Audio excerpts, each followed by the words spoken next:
Shana Tova, everyone.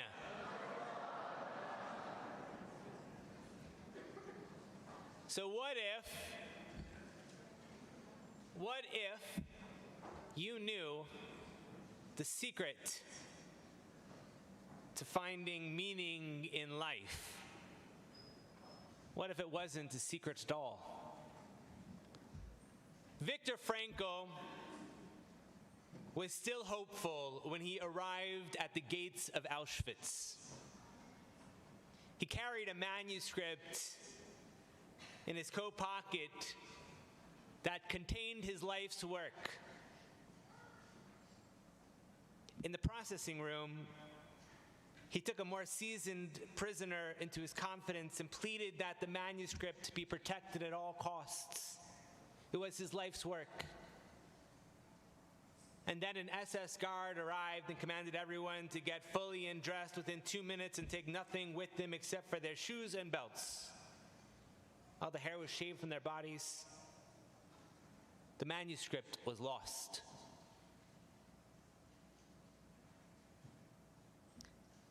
A kindly experienced prisoner then addressed the shocked group of newly dehumanized arrivals with surprising advice.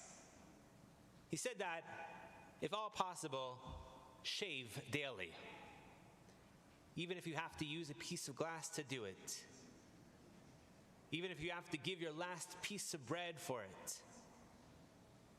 A person who looks ready to work need not fear the gas chambers, he said.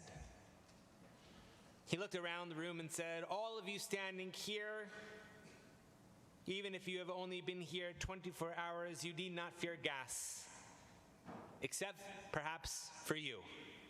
And he pointed at Viktor Frankl. And Viktor Frankl smiled. He was a psychologist who had begun to develop a theory about the importance of finding meaning in life. And in the camps, he saw his theory put to the ultimate test. He sought to help other prisoners set a purpose for themselves beyond the days of the camp, a meaning in life, so that they could see there was reason not to give up despite their immense suffering. His own purpose in life was to help others find their purpose. He taught that our greatest task in life is not the pursuit of pleasure or the search for power, but the search for meaning. Even while he was a prisoner, he was working to reconstruct that manuscript. And it was published in English as Man's Search for Meaning. It was named one of the 10 most influential books in the United States by the Library of Congress. And in it, he taught that a person can find meaning in 3 ways: through work, through love, and courage in difficult times.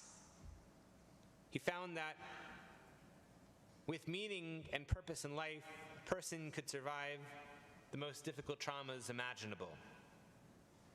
Now, our tradition has no shortage of traumatic stories that we share. It was in the oppression of slavery in Egypt that we were forged as a people who would always empathize with the oppressed and the stranger. It was in the harshness of the wilderness that we received Torah and introduced the idea that our story and our laws were even more important than any place we might be blessed with sovereignty. We were tested with the suffering of the destruction of our holy temple in Jerusalem and the humiliating exile from our land. But in that oppression rose rabbinic Judaism, which enshrined the principle of debate and the ways in which we evolve how to best serve God through Torah. The more they oppress us, the more we thrive. What is it about our people that makes us so resilient, so able to find purpose and meaning amidst oppression? We never stop looking forward and asking the question, what if? We incorporate our traumas into our essential story. Pursuing a better future for ourselves and the world is part of our cultural DNA. And we teach the story to our children through a ritual. The ritual is called B'nai Mitzvah. And when you really think about that ritual, it's actually quite strange. We take kids at their most awkward stage of life, when their hormones are wreaking havoc to their voices and their bodies and their identities, and we stand them before hundreds of people and say, sing. Share some words of wisdom, and then you will be a Jewish adult. Why do we say that? A Jewish adult at the age of 13? You know, it wasn't until rabbinical school that I realized how silly that was. And I imagined myself having conversations with future students and not knowing really why we do what we do.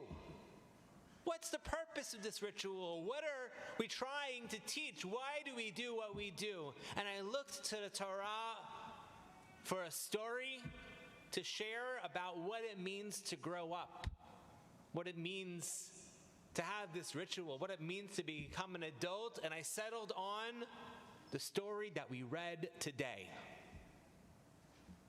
If you want to follow along in that story, because we're going to look at it a little bit, it's on page 101 in your Machzor.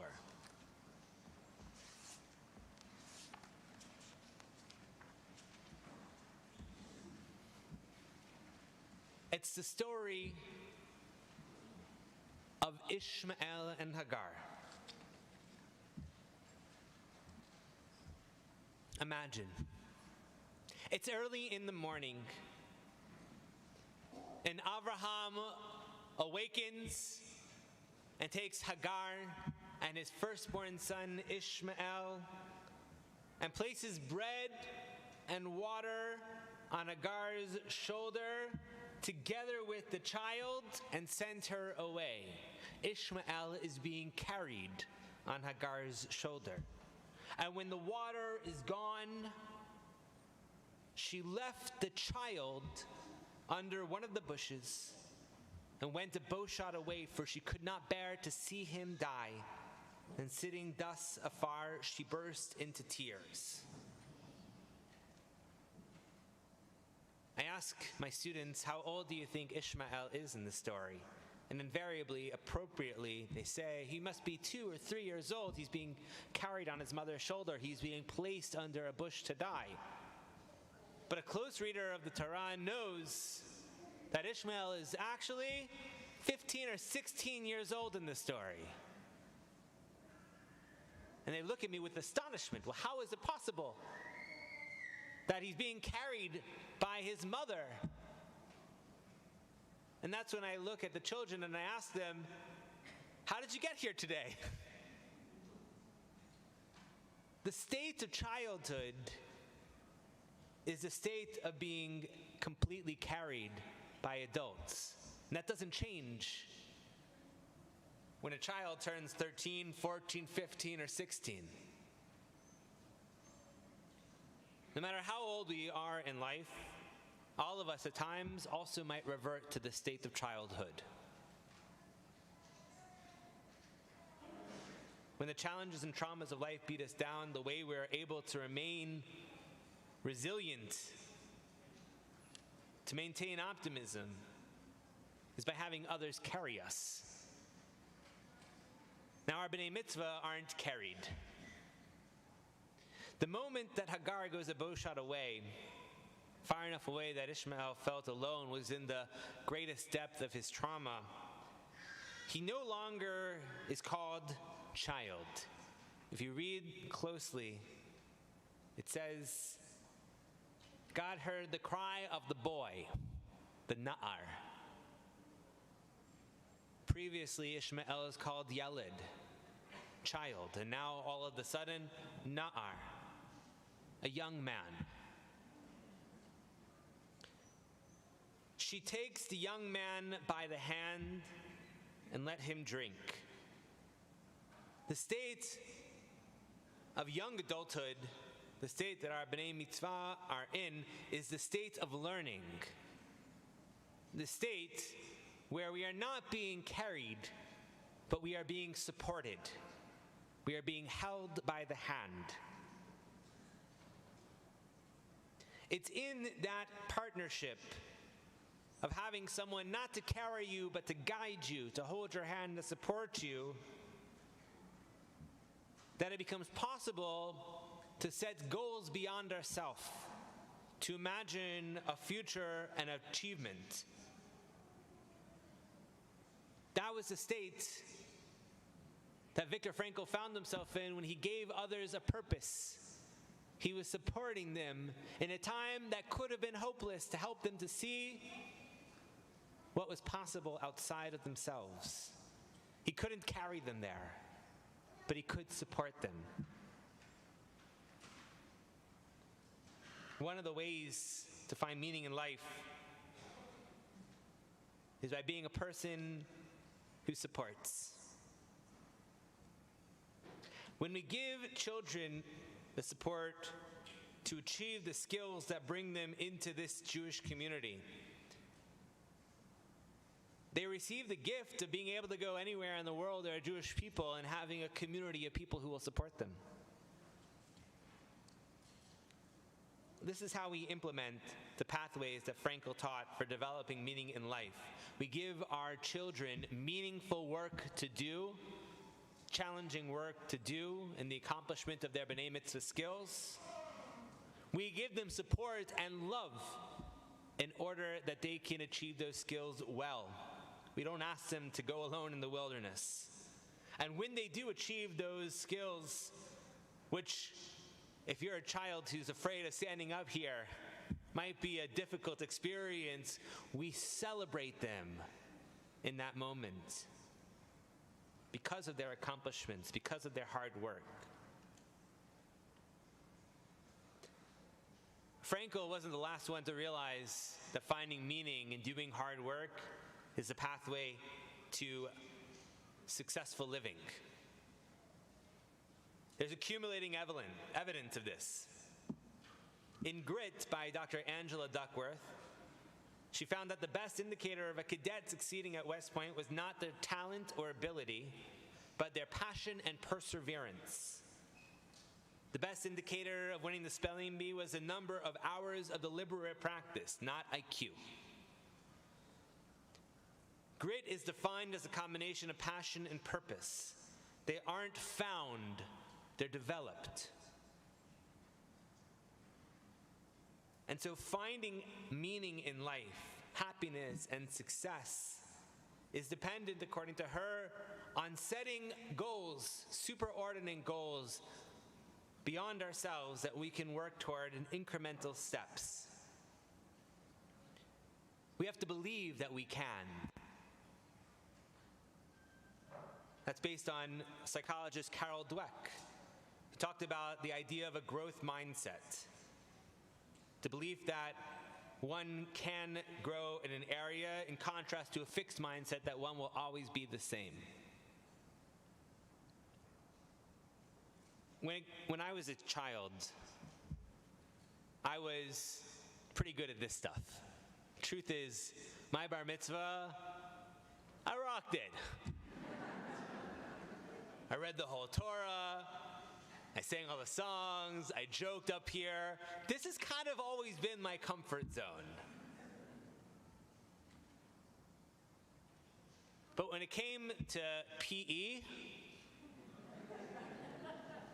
there I had a fixed mindset. I thought, oh, I'll never be athletic. I'm just not a sporty kid. I was slow. I wasn't great at any of those things. And there was, I don't even think my parents know this, I almost didn't pass PE in high school. There was this test to run a mile. And somewhere around the half mile, I would start to get a side stitch and wheezy. And then I would just get angry at the fact that I couldn't do it. And I would give up and I would walk and I would not make the time necessary. to actually pass the class. I wasn't a runner. Eventually, the coach gave up. I think he passed me from pity. 13 years after I graduated high school, I was not healthy. I was an obese father of 4. And I was beginning to feel like I was developing health problems. There was one Shabbat,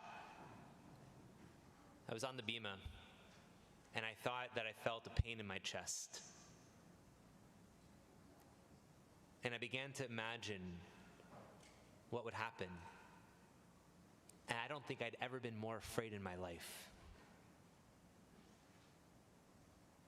I had a superordinate purpose beyond myself, seeing my children grow, and realize that I had been living in a way that wasn't healthy.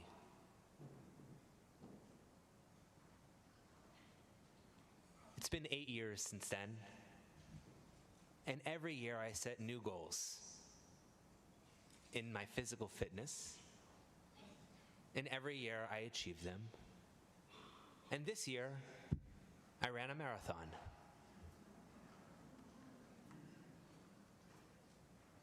Frankel, Duckworth, and Dweck, they all point toward the idea that we should always be setting goals to find meaning in life. That we should always be working, taking small steps toward achieving those goals. And that when we do those steps in the context of community, of people who support us, who hold us, who love us, that's finding meaning in life. It's not an abstract concept for us at Shereth Israel. It's our very mission. Shereth Israel connects people to meaningful living through Judaism. We leverage our ancient and resilient wisdom, tradition, and practices to form relationships that bring meaning to our lives. None of us should stop pursuing meaning in life through Judaism after our B'nai Mitzvah. None of us should have a fixed mindset about what's possible. In the isolation and loss that COVID-19 wreaked over these past 2.5 years, many people struggled more than ever to find meaning and purpose. There has never been a better time than right now, this moment, to commit yourself to pursuing meaningful living through Judaism. And so I'm actually calling upon you to do so. In your mind right now, imagine, what goal can you set for yourself? What might you achieve in the coming year? Something that you'll be proud of. Something that's worth celebrating. By this time next year, at least 36 of you, hopefully a lot more, will have achieved your goals and been celebrated in the context of this congregation. On the back of your high holiday ticket, there's not a pledge card with a number, although that's also happening. The pledge card is about the goal that you might set for yourself. And if you turn that into us, or if you go on our website and you fill out that same form, we're going to receive that information. And what we're going to do with it is we're going to connect you to someone else or to a group of people who is going to support you and help you to achieve those goals. So we're going to follow your progress. And when you achieve it, we're going to celebrate. Next year, when you're back for Rosh Hashanah, you're going to look back on the year and say, wow, I achieved something I'm proud of. What might your goal be? Well, of course, it's all the things that we do at B'nai Mitzvah, learning a new service or reading from the Torah. But it could be as simple as, I want to be a person who comes to shul for minyan. I'm going to commit to coming to our weekday minyan once a week for 6 months.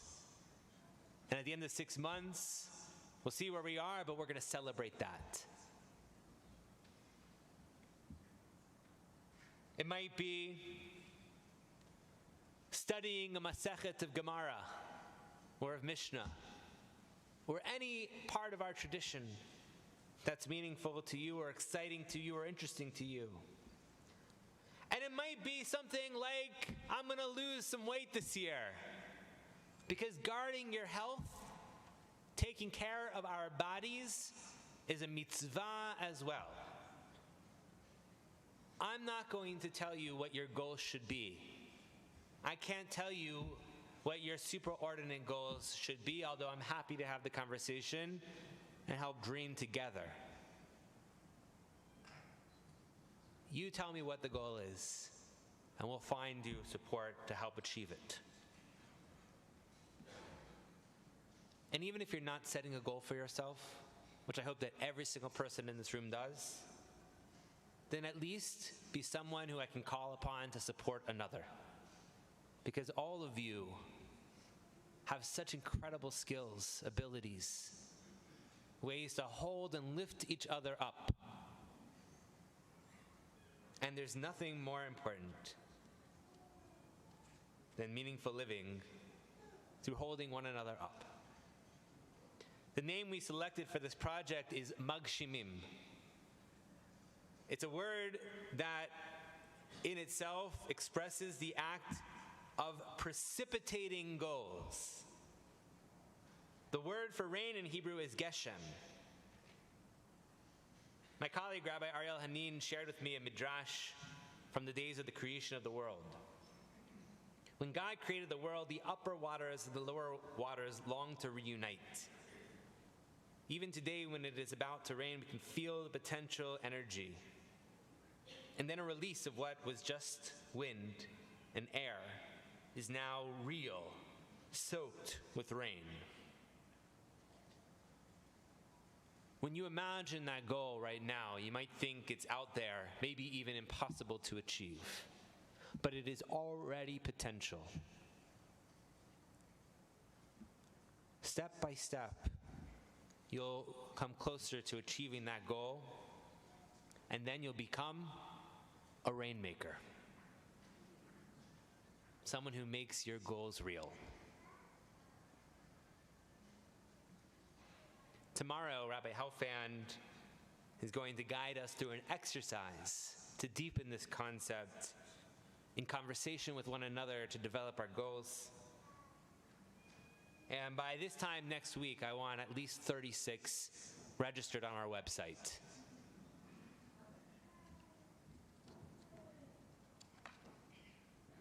I know we're going to achieve it, because so many of you have become Magshimim without even realizing it. I'm going to call a few people to stand in their seats. People who have all been Magshimim over this past year, who have inspired me, even if they didn't even realize it. Susie Lazega, Stephanie Grossman, Jamie Sherman-Wender, Annie D'Agostino, Dvora Rosner, Joel Rosenfeld, Andy Green, Natalie Kirsch, Katie Green, Robin Rosen, Esther Graf Radford, Tal Frank,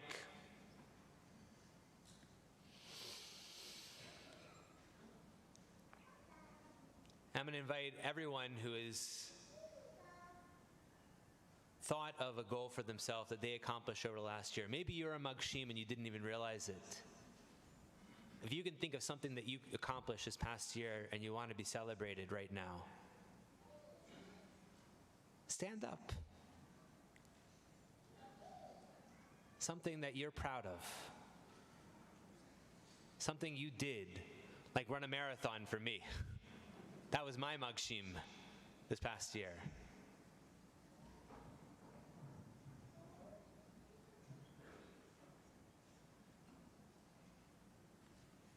Anna Robbins later is going to share her magshim story of running 200 miles. All of you inspire me.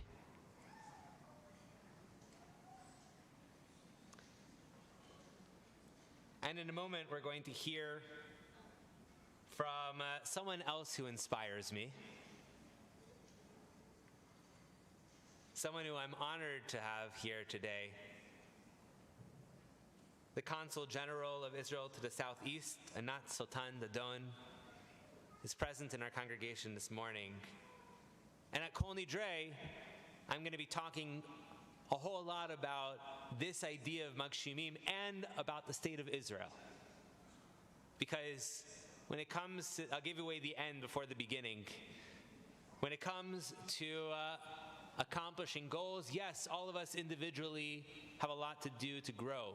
But when we work together as a community, we can accomplish what you might think of as unimaginable. And the state of Israel,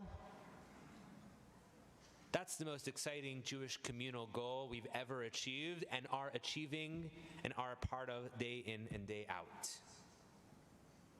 So this year, may we be blessed to seek out meaning in life,